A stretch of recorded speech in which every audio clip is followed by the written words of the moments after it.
14واں سپارہ پڑھا جا رہا ہے۔ سورۃ النحل جاری و ساری ہے۔ اس سورہ مبارک میں اللہ رب العزت نے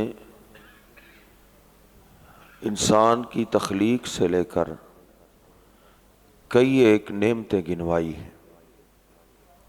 اللہ فرماتا ہے خلق الانسان من نطفۃ ہم نے انسان کو ایک حقیر قطرے سے پیدا کیا ہے، لیکن بڑا ہو کے دیکھو کتنا جھگڑالو ہے۔ والانعام خلقها لکم، اور جانور بھی ہم نے ان انسانوں کے لیے پیدا کیے، ان کے لیے فائدہ بھی ہے اور یہ جانوروں کا گوشت کھاتے بھی۔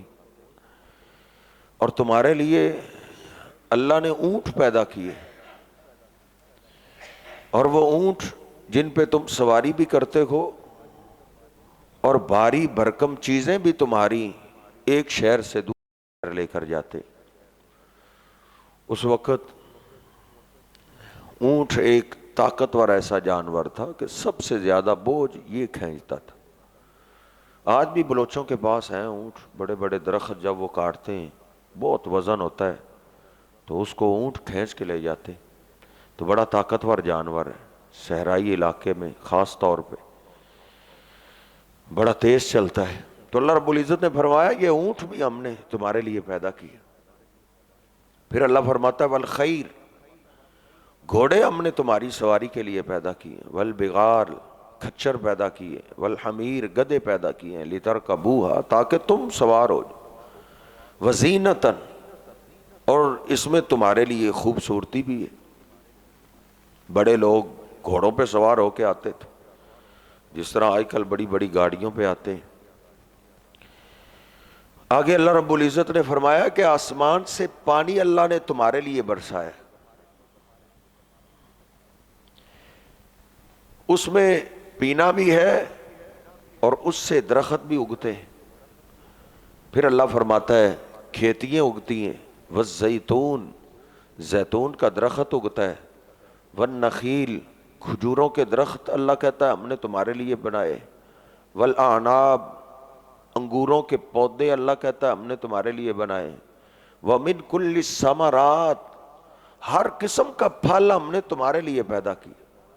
ان فی ذلک لآیۃ لقوم یتفکرون، اس میں نشانی ہے ایسی قوم کے لیے جو غور و فکر کرتے ہیں۔ پھر اللہ فرماتا ہے ہم نے سخر لکم اللیل والنہار، رات بنائی، دن بنایا، والشمس والقمر، سورج بنایا، چاند بنایا۔ یہ سب کچھ اللہ کہتا ہے انسانوں ہم نے تمہارے لیے بنایا۔ والنجوم مسخرات بامری، ہم نے ستارے بنائے۔ پھر اللہ فرماتا ہے وما ذرا لکم فی الارض مختلفا الوانہ، زمین سے ایسے ایسے پودے ہم اگاتے ہیں، خوراک سب کی ایک جیسی ہے لیکن رنگ مختلف ہے، خوشبو مختلف ہے۔ اس میں بھی نصیحت ہے، نصیحت حاصل کرنے والوں کے لیے۔ آگے اللہ کہتا ہے ہم نے سمندر تمہارے لیے مسخر کر دیے، لِتَأْكُلُوا مِنْهُ لَحْمًا طَرِيًّا، تاکہ سمندر کا تم گوشت تازہ کھاؤ، مچھلی تازہ گوشت تمہیں ملے، اور اس سے ہیرے جواہرات تمہارے لیے نکلتے۔ وَتَرَى الْفُلْكَ مَوَاخِرَ فِيهِ، اور پھر سمندروں میں ہم نے کشتیاں چلا دی، پانی میں کشتیوں کو ہم ڈوبنے نہیں دیتے، ہم ان کو سمندروں میں چلاتے ہیں، تراتے ہیں۔ لعلکم تشکرون، یہ ساری نعمتیں اللہ کہتا ہے ہم نے اس لیے تمہیں دی ہیں تاکہ تم شکر کرو۔ پھر اللہ فرماتا ہے وَأَلْقَى فِي الْأَرْضِ رَوَاسِيَ، ہم نے زمین پہ تمہارے لیے پہاڑ گاڑ دیے تاکہ زمین ہلے نہ، وَأَنْہَارَ، اور ہم نے نہریں چلا دی، وَعَلَامَاتٍ، اور اس میں بڑی نشانیاں، أَفَمَنْ يَخْلُقُ كَمَنْ لَا يَخْلُقُ أَفَلَا تَذَكَّرُونَ۔ اللہ کہتا ہے یہ سب کچھ تو اللہ نے پیدا کیا ہے، اب جن کو تم اللہ کا شریک کرتے ہو انہوں نے کیا پیدا کیا؟ اللہ کہتا ہے جس نے سب کچھ پیدا کیا اور جس نے کچھ بھی نہیں پیدا کیا، کیا یہ دونوں برابر ہو سکتے ہیں؟ پھر اللہ فرماتا ہے والذین یدعون من دون اللہ لا یخلقون شیئا، جن کو اللہ کے سوا تم پکارتے ہو غیبی مدد کے لیے انہوں نے کچھ بھی پیدا نہیں کیا۔ وہم یخلقون، اللہ کہتا ہے انہوں نے کیا پیدا کرنا ہے، وہ خود پیدا کیے گئے۔ جن کو تم غیبی مدد کے لیے آوازیں دے رہے ہو ان کو اللہ نے پیدا کیا ہے۔ اموات غیر احیاء، اللہ کہتا ہے وہ اب تو مر چکے ہیں، اب وہ زندہ نہیں رہے۔ جن کو تم غیبی مدد کے لیے پکار رہے ہو وہ دنیا میں زندہ نہیں ہے، وہ فوت ہو گئے ہیں، دنیا سے چلے گئے ہیں۔ آگے اللہ کہتا ہے وما یشعرون ایان یبعثون، ان کو تو یہ بھی نہیں پتا کہ ان کو دوبارہ اٹھایا کب جائے گا، دوبارہ اٹھنے کو بھی نہیں جانتے۔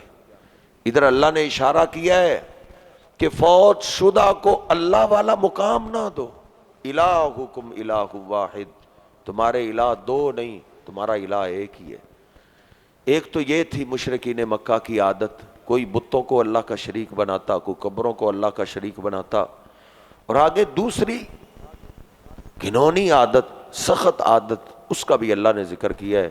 وَإِذَا بُشِّرَ أَحَدُهُمْ بِالْأُنْثَىٰ ظَلَّ وَجْهُهُ مُسْوَدًّا وَهُوَ كَظِيمٌ، جب ان میں سے کسی کو بیٹی کی بشارت دی جاتی تو چہرہ سیاہ ہو جاتا، بگاڑ لیتا ہے چہرہ، جیسے کوئی گھر میں آفت آ گئی، جیسے مصیبت آ گئی۔ یتوارا من القوم، لوگوں سے چھپ کے رہنے لگتا ہے۔ گھر میں بیٹی پیدا ہو جائے گھر سے باہر ہی نہیں نکلتا، لوگوں کو چہرہ چھپاتا ہی نہیں کہ لوگ کیا کہیں گے کہ بیٹی والا آ گیا۔ آج بھی ہندوؤں کے جراثیم آج بھی دیہاتوں میں چلے جائیں، ادھر ہمارے علاقے میں، ادھر کسی کو سخت بات کرنی ہو، ہمارے ہاں سیال کوٹ میں تو کہتے ہیں نا مرے ہیں، یا کوئی اس طرح کا لفظ، ادھر کہتے ہیں بیٹی والا۔ ادھر کسی کو سخت لہجے میں بات کرنی ہو اس کو تانا دیتے ہیں بیٹی والا۔ مشرکین مکہ میں بھی ایسے تھا، جس کے ہاں بیٹی ہوتی وہ مجلس میں آتا تو لوگ کہنے لگتے یہ بیٹی والا ہے۔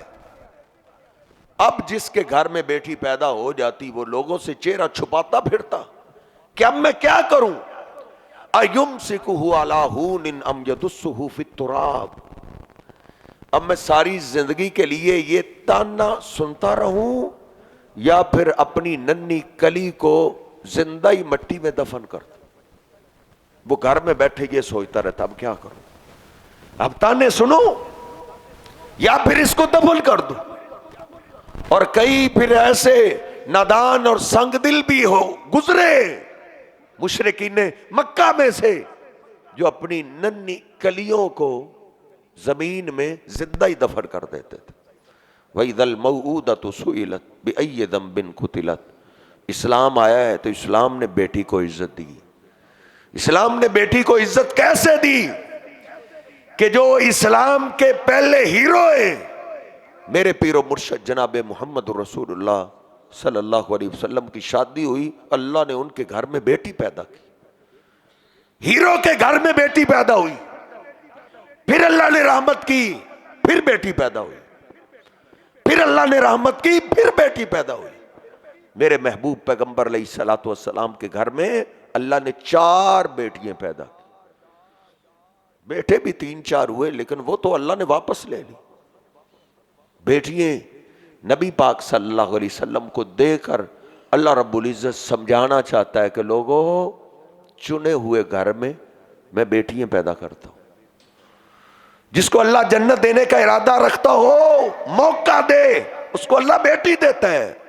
نبی پاک صلی اللہ علیہ وسلم فرماتے ہیں جس کو اللہ 3 بیٹیاں دے پھر وہ ان کو کھلائے پلائے، ان کی تربیت کرے، بیٹوں کو ترجیح نہ دے، میرے حبیب علیہ الصلوۃ والسلام فرماتے ہیں یہ 3 بیٹیاں اللہ کے عذاب سے آڑ بن جائیں گی، اللہ کا عذاب اس بندے کے قبر میں قریب نہیں آنے دیں گی، حشر کے میدان میں قریب نہیں آنے دیں گی۔ اللہ رب العزت ہمیں اسلام کو سمجھنے کی توفیق عطا فرمائے۔ وَأَقُولُ قَوْلِي هَٰذَا أَسْتَغْفِرُ اللَّهَ لِي وَلَكُمْ وَلِسَائِرِ الْمُسْلِمِينَ۔